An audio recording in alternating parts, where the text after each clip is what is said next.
Hello guys, કેમ છો બધાય? Welcome back to my new vlog. I hope બધાય સારા હશો ને હેલ્ધી હશો. તો સવારમાં જો આપણે ચાય નાસ્તો કરી લીધો છે ને ચાય નાસ્તો કરીને આપણે જો આપણા કામમાં લાગ્યા. કેમ કે જો હું કાલનો વ્લોગ કેમ નહોતો આવ્યો, બહુ બધું કામ હતું ને અમે બહાર ગયા હતા એટલા માટે. તો ઘણા બધાની કોમેન્ટ્સ થઈ કે કાલ કેમ વ્લોગ નથી આવ્યો, કાલ કેમ વ્લોગ ન આવ્યો. તેનું બહુ મોટું રીઝન હતું, બહુ બધું કામ હતું એટલા માટે. તો પછી જો આજે છે ને સવારમાં હું અને દાદા જઈને મરચીના પ્લાન્ટ્સ લઈ આવ્યા. ઓલી મરચી ખબર આવે, લાંબી મરચી નહીં, ગોળ મરચી. અમુક લોકોને જ ખબર હશે, જે સમજો કે દેશી ગામડાના હશે ને એમને જ ખબર હશે કે ગોળ મરચી કેવી આવે. તો ગોળ મરચીના પ્લાન્ટ્સ લાવ્યા છીએ. જો તમને બધું બતાવો, જો આ ગોળ મરચીના પ્લાન્ટ લાવ્યા. આ છે ને હજુ તો બહુ વાર લાગશે, દિવાળી સુધી મોટા થાય. ને આ જો આ મરચી છે ને એ મોટા મરચાંવાળી, પણ આ છે ને એ ગોળ આવશે આની. કેમ કે એ એકદમ અલગ ટાઈપની જ મરચી છે, એકદમ ગોળ આવે ને એકદમ તીખી ભડકા જેવી હોય. તો પછી જો ગુલાબનું કલમ લાવ્યા, ગુલાબનું કલમ લાવીને સોંપી દીધું છે. પછી જો આ ફ્લાવરનું પ્લાન્ટ લાવ્યા, આ વાળા બહુ મસ્ત આમાં ફ્લાવર આવે ગાઈસ. ચોંટી ગયા છે બધાય. કેમ કે જો સવારનો એટલો વરસાદ હતો ને ગાઈસ, વાત જ તમે જવા દો. બહુ એટલે બહુ. અને આ બારમાસીનું વ્હાઇટ કલરનું છે. અમારા પાસે પિંક કલરના તો બહુ બધા છે, બટ આ વ્હાઇટ કલરનું છે. તો જો ને આઈ થિંક આ શું છે, ખડ છે. તો જો આપણે જે જાસૂદ સોંપ્યું હતું ને એ કેટલું મસ્તીનું થઈ ગયું છે. હા, અને મની પ્લાન્ટને હવે કાંઈક કરવું પડશે. મમ્મી કહે છે કે આને છે ને કંઈક ઉપર લગાવીને તો આ કંઈક સારી ગ્રોથ થાય. એમ નીચે તો હું મમ્મીને એમ કહું છું કે આને નીચે તો વધવા દઈએ, એમ તો નીચે જ વધશે એટલા માટે. તો આને છે ને આ વાળી મની પ્લાન્ટ છે ને તુલસીમાં આને થોડીક નડે છે. તો આપણે છે ને આ મની પ્લાન્ટને છે ને થોડીક આમથી આમ પાછળ લઈ આ બાજુ આ પ્લાન્ટને ચડાવી દેવું. તો આવી રીતે જવા દેવી. તો આમ એક આ બાજુથી વધે છે, ફૂટતી જ જાય ગમે એમ હાલો ને. અને જો તુલસીમાં કેટલા મસ્તીના થઈ ગયા કા. તો આમ જો ગાઈશ, તો કેટલો કાલ રાતે તો વાત જ જાય, હોશરા કાઢી નાખે. એટલો વરસાદ હતો ને કે અમને તો બીક લાગતી હતી કે અમારે પાણી ન ભરાઈ જાય અમારા ગામનો. બટ અમારા જે નદી છે ને બહુ ભરાઈ ગઈ, એકદમ ઉપર સુધી પાણી આવતું હતું પુલના. તો એ બહુ વરસાદ હતો, પણ સવારમાં બહુ હતો.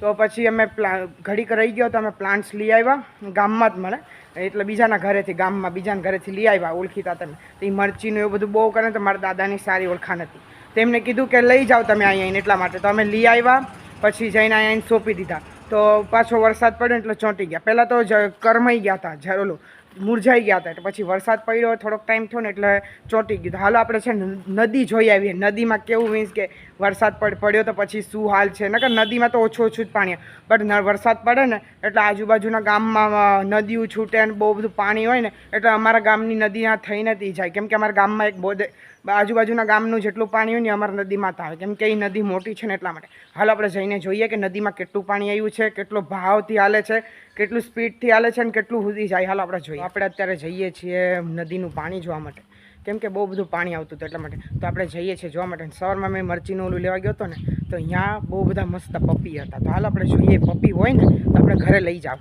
તો અહીં તો પાણીનું લેવલ કાંઈ નથી, કેમ કે હાવ ઓછું પાણી છે. મને લાગ્યું બહુ વરસાદ પડ્યો છે, તો મને લાગ્યું પાણી તો બહુ ભરાઈ ગયું છે. એટલા માટે મને જો ગાય ત્યાં ઊભી છે અને મને લાગ્યું બહુ ભરાઈ જશે પાણી.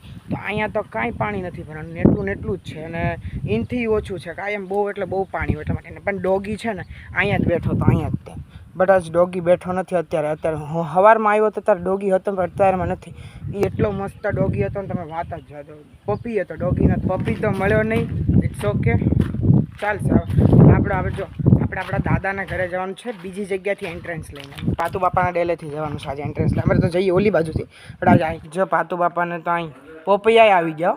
જો આમના અમારા ઘરે બધાને હિંચકો હોય. આ હું હુંકું કાસરી, આ હું હુંકું કાસરી, કોઠીમડાની કાસરી છે ને મસ્તીનો હિંચકો જો.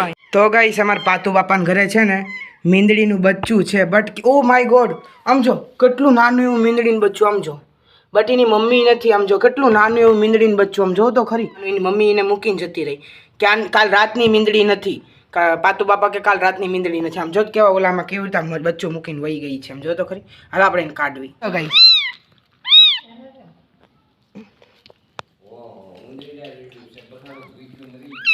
બિચારું ભૂખ્યું મરી જવાનું હો, એવું છે. એટલે કે આનું રાડ્યું પાડે, આમ જો તો ખરી. ઓલી કાળી મીંદડી આવે ને એનું જ છે આ. તો ગાઈસ બપોર થઈ ગઈ છે ને જમવાનો ટાઈમ થઈ ગયો છે આજ કેમ કે મોડું થઈ ગયું કેમ કે હું ને મારી મમ્મી બધું સાફ સફાઈ એવું કરતા હતા અમારે રોજ કન્ટિન્યુ અમારે સાફ સફાઈ ને એવું તો ચાલ્યા જ કરે કેમ કે દિવાળી આવે છે ને તો આ જમવામાં વાગી ગયા છે 2 તો જમવામાં શું છે ખબર છે આપણે જોઈ લઈએ હાલો આ છે વટાણા બટેટાનું શાક છે રોટલી છે મસ્ત રગડાવાળી છાશ છે પાછા આથેલા મરચાં છે આથેલા મરચાં મારી મમ્મીએ મસ્તીના બનાવીને મૂક્યા હતા પણ બહુ એટલે બહુ તીખા લાગે કેમ કે એનું છે ને મરચાં તીખા આવી ગયા હતા અને આ શું છે મમ્મી આંબા હળદર તો જો મારી મમ્મી 3-4 દિવસથી વિડીયોમાં નહોતા આવતા ને કેમ કે એમની તબિયત થોડીક ધીમી મોડી હતી એટલા માટે મમ્મી આરામ પર હતા તો જો ભાતય બનાવ્યા છે ને રગડાવાળી છાસય છે તો હું મમ્મી જય શ્રી કૃષ્ણ બધાને મને છે શરદી ને ખાંસી ને એવું એટલે હું કઈ વિડીયોમાં આવતી નથી ને હાલો બધાય જમવા વટાણા બટેટાનું શાક છે કેમ કે જો અમારે છે ને સવારમાં જ રાંધી નાખ્યું હતું કેમ કે અમારા ભાઈને જવાનું હોય ટિફિન લઈ જાય તો શાક તો સવારમાં બનાવી નાખ્યું હતું અત્યારે રોટલી ગરમ અમારી માટે બને એના માટે જે નાસ્તો બનાવે મારી મમ્મી ત્યારે તેના માટે રસોઈ કરી નાખ્યો કેમ કે એને ટિફિન લઈ જવાનું હોય અમે સ્કૂલમાં જમવાનું હોય છે બટ અમે એને સ્કૂલમાં નથી જવા દે કેમ કે અમારે ઘરનું ખાવાનું વધારે હેલ્ધી હોય છે એટલે અમારે હવનું ઘરનું ખાવાનું હેલ્ધી જ હોય બટ બહારનું કોઈના છોકરાને ખાવા ના દેતા એટલે તો હાલો બધા જમવા માટે ને જો એ વટાણા છે ને અત્યારે લીલા તો જો આવ્યા નથી જે ઓલા કઠોળ વટાણા ને પલાળી નાખ્યા હતા એ વટાણાને રાતે પલાળ્યા હતા અને સવારે બટેકા સાથે 2 સીટી વગાડીને એટલે મસ્તના થઈ ગયા તો હાલો બધા જમવા માટે બપોર થઈ ગઈ ને અમે જમવા બેઠા ને એમ પોપટ આવ્યા જો પોપટ જોઈને તો બહુ એટલે બહુ મજા આવે કેમ કે એટલા મસ્ત ક્યુટ હોય ને હું એમ કહું છું મમ્મીને કે પોપટ આપણે પાળીએ ને પિંજરામાં મીન કે મમ્મી કે જો પક્ષીને જે પંખ આપ્યા હોય ને એને ઉડવા માટે આવે આપણે એને પૂરીને રાખીએ સમજ કે તને 10 દિવસ માટે 10 દિવસ તું 1 દિવસ માટે જેલમાં રાખ્યો હોય તો તું રે એવી રીતે એને જે આઝાદ પંછી હોય ને એને પિંજરામાં કોઈ દિવસ ના રખાય એને પંખ આપ્યા છે ઉડવા માટે જો કેવું જાય એવી રીતે એટલે પિંજરા તમે પંછી પાળો ભલે પણ એ આઝાદ કરો તો એ પંછી પાળેલું કહેવાય બાકી તમે પિંજરામાં પરિપૂરાવી રાખો એને ખવડાવ પીવડાવ એને આઝાદી ન કહેવાય ને એ કંઈ મોજ ના કહેવાય એટલા માટે જો અત્યારે કેવા મસ્તીના બેઠા બે કપલ છે બે જો કેટલું ક્યુટ લાગે એમ જો આજનું વાતાવરણ બહુ મસ્ત છે એકદમ ટાઢું છાંયો અને એકદમ મસ્તીનું વાતાવરણ હવે વરસાદ પડ્યો ને એટલા માટે તો ગાઈસ આજનું વાતાવરણ એવું છે ને કે એને મસ્તય ન કહેવાય ખરાબય ન કહેવાય ડેન્જરસય ન કહેવાય શું આજનું વાતાવરણ છે ને મિક્સમાં એ જ નથી ખબર ઘડીક તડકો આવે છે હલકો એવો તડકો આવે છે પછી આમ છે ને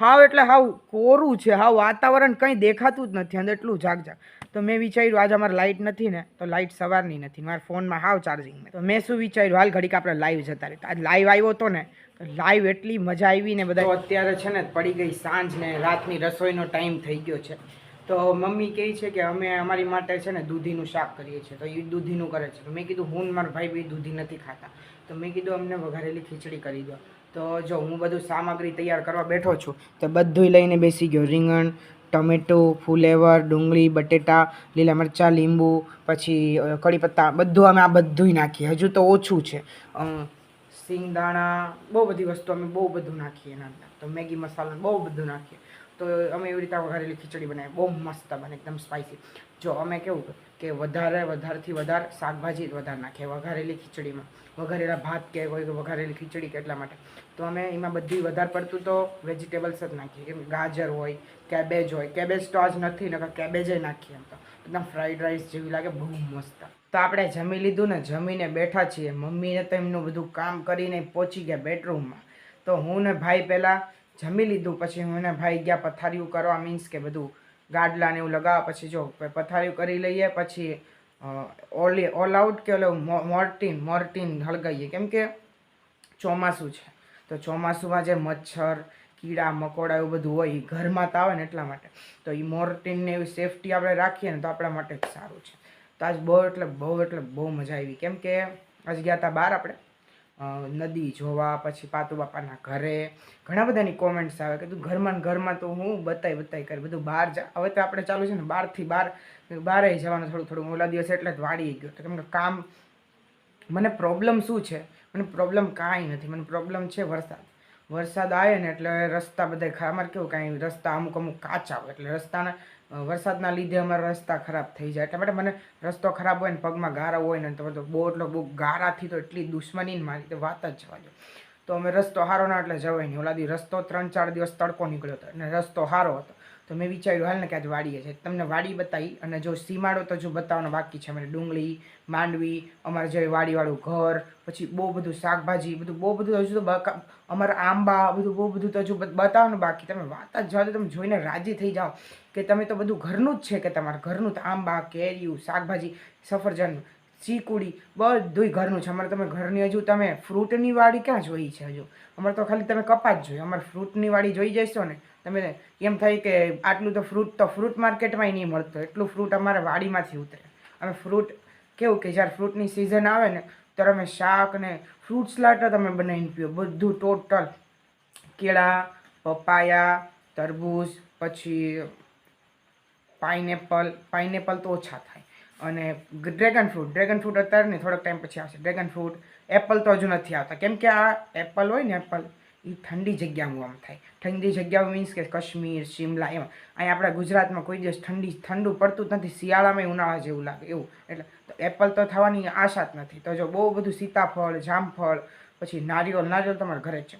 કેવા મોટા મોટા નારિયેળ ઉતરે. અમારે ઘરની ફ્રૂટની વાડી છે, શાકભાજીની વાડી છે, બધું ટોટલ વસ્તુ ઘરનું જ છે. તો હજુ તમને જો થોડાક દિવસ પછી હું નવો ફોન લઉં ને પછી તમને છે ને બધું મસ્ત બતાવી. હવેથી તો મેં રોજ રીલ નાખવાનું ચાલુ કર્યું છે, કેમ કે મારી ઓડિયન્સ કે અમે વ્લોગ નહીં, અમને રીલે જોતી છે, અમારે કંઈક કોમેડી. એટલે હું મારી કોમેડી રીલ્સ જોઈ આવજો, બહુ મજા આવશે. હું રોજ કોમેડી વિડીયો બનાવું છું ને નાખું છું. તો આપણે આજ બહુ મજા આવી. અને ઓલું બિલાડીનું બચ્ચું એટલું મસ્ત હતું, મને ઈચ્છા થઈ કે હું ઘરે લઈ આવું, બટ મમ્મી ના પાડે છે, બિલાડી નથી પાડવી. બિલાડી શું, કોઈ પેટ્સ જ નથી પાડવા. કે જો આપણને એકવાર એની યારે માયા લાગી જાય ને પછી આપણેથી દૂર થઈ જાય ને આપણે એકદમ બહુ ખોટું લાગે. જો મારું બિલાડીનું બચ્ચું હતું, કેવું અમે પાળ્યું, થોડોક ટાઈમમાં એમને લઈ ગયા જવા દીધું. એટલા માટે અમે કોઈ પેટ્સ નથી રાખતા, કેમ કે પછી માયા લાગી જાય ને પછી જાય ને તો બસ સારું ન લાગે થોડાક. એટલા માટે તો પેટ્સ પાળવાના જ નહીં. બસ આપણે બહાર હોય તેને ખવડાવી દેવાનું, 2 બિસ્કિટના પેકેટ, દૂધ પીવડાવી દેવાનું, પણ પાળવાનું નહીં. નકર મેં તો ડોગે જોયો હતો ને ઓલી બિલાડીને બચ્ચું હતું, મેં કીધું હાલને લઈ જાય, તો મમ્મી ના પાડે છે. એટલા માટે તો આપણે હવે પેટ્સ પાળવા નથી. ભલે આપણને કંઈ દેખાય તો ખવડાવી દેવાનું, દૂધ પીવડાવી દેવાનું, પણ આપણે પાળવાના નહીં. કેમ કે આપણે જો માયા લાગી જાય પછી પેટ્સનું તો કંઈ નક્કી ના હોય, ભાગી જાય, કોઈક લઈ જાય, મરી જાય. એટલે તો માયા લાગી જાય એટલે આપણે બહુ ખોટું લાગે. એટલા માટે મારા પહેલાંય બહુ બધા પેટ્સ હતા. બધાય એક સસલું હતું, 2 ડોગી હતા, અને બહુ બધું એવું બધું એમ કરી આપી દીધા ને. તો માયા લાગી જાય પછી દૂર જાય ને તો પણ ન મજા આવે. એટલા માટે તો આજનો મારો વિડીયો અહીંયા જ એન્ડ કરું છું. તમને અમારો વિડીયો ગમે તો લાઈક કરજો, શેર કરજો, ચેનલને સબસ્ક્રાઈબ કરજો. તો મળીશું નેક્સ્ટ વ્લોગમાં. ત્યાં સુધી બાય બાય, ગુડ નાઇટ ને જય દ્વારકાધીશ.